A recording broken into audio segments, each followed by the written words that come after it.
हमारे ग्रंथों के अनुसार एक बहुत ही ज्यादा प्रसिद्ध अस्त्र था जिसका नाम आई एम श्योर आपने जरूर सुना होगा।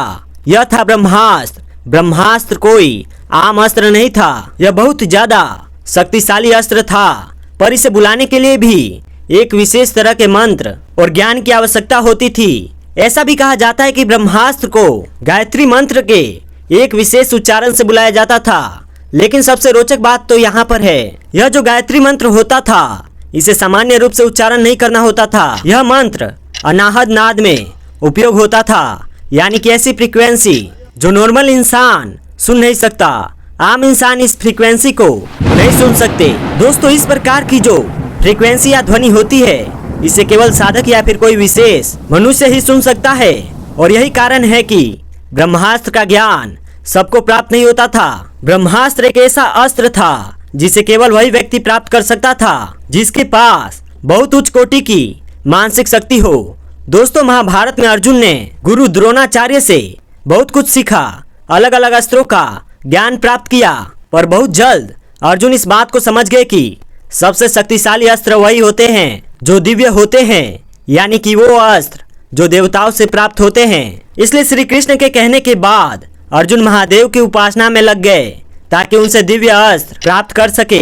लेकिन इन दिव्य अस्त्रों की बहुत विशेष बात होती थी। यह अस्त्र केवल तभी काम करते थे जब उस अस्त्र को देने वाले देवताओं की अनुमति होती थी। यदि अस्त्र चलाया जाए और देवता की अनुमति नहीं हो तो यह अस्त्र निष्क्रिय हो जाते थे या फिर चारों ओर तबाही फैला देते थे। एक उदाहरण के लिए ब्रह्मशिरा अस्त्र, जो कि इतना शक्तिशाली था कि अगर उसे ठीक रूप से उपयोग नहीं किया गया या फिर किसी गलत हाथों में चला गया तो वह पूरी सृष्टि का विनाश कर सकता था। इसलिए दोस्तों, इस प्रकार के बहुत ही ज्यादा दिव्य और शक्तिशाली अस्त्रों को केवल ऐसे ही लोगों को सौंपा जाता था जो इसे संभालने के योग्य होते थे। महाभारत युद्ध के बाद इस प्रकार के दिव्य अस्त्रों का उपयोग बहुत ज्यादा सीमित हो गया।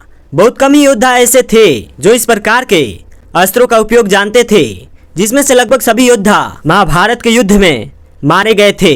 महाभारत युद्ध के बाद अर्जुन और अश्वत्थामा ही केवल ऐसे योद्धा बचे थे जो ब्रह्मास्त्र का उपयोग जानते थे और इस प्रकार के बहुत सारे दिव्य अस्त्रों का ज्ञान था उन्हें। लेकिन अर्जुन ने इस बात को बहुत अच्छे तरीके से समझा कि कलयुग के शुरुआत में पाप इतने चरम पर होगा कि किसी भी व्यक्ति को इस प्रकार के अस्त्रों का ज्ञान देना ठीक नहीं है। इसलिए अर्जुन ने इस प्रकार के दिव्य अस्त्रों का ज्ञान केवल अपने तक ही सीमित रखा और दूसरी ओर अश्वत्थामा भगवान कृष्ण द्वारा दिए गए श्राप की वजह से इस प्रकार के अस्त्रों का ज्ञान ही भूल गए और शायद यही कारण है कि दिव्य अस्त्रों का ज्ञान वही समाप्त हो गया और आगे आने वाली पीढ़ियों पर नहीं पहुंच पाया।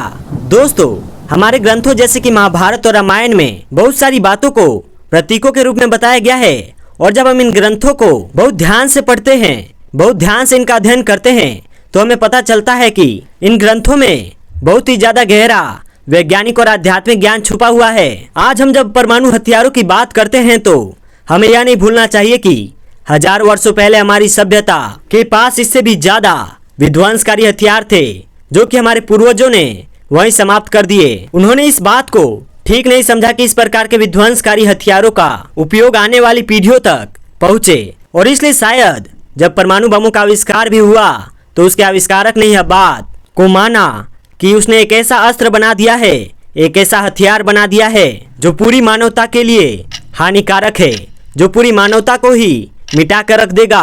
दोस्तों, हम इन ग्रंथों का बहुत ही गहराई से अध्ययन करें तो हमें यह पता चलता है कि शक्ति के साथ विवेक और जिम्मेदारी का होना भी अत्यंत आवश्यक है। तो दोस्तों, मैं हूं वीके सिंह और यह थी एक वीडियो इस सवाल को लेकर कि आखिर क्यों हमारे पास इतिहास में इतने सारे दिव्य अस्त्र थे वह समाप्त हो गए और उनका ज्ञान हम तक नहीं पहुंच पाया।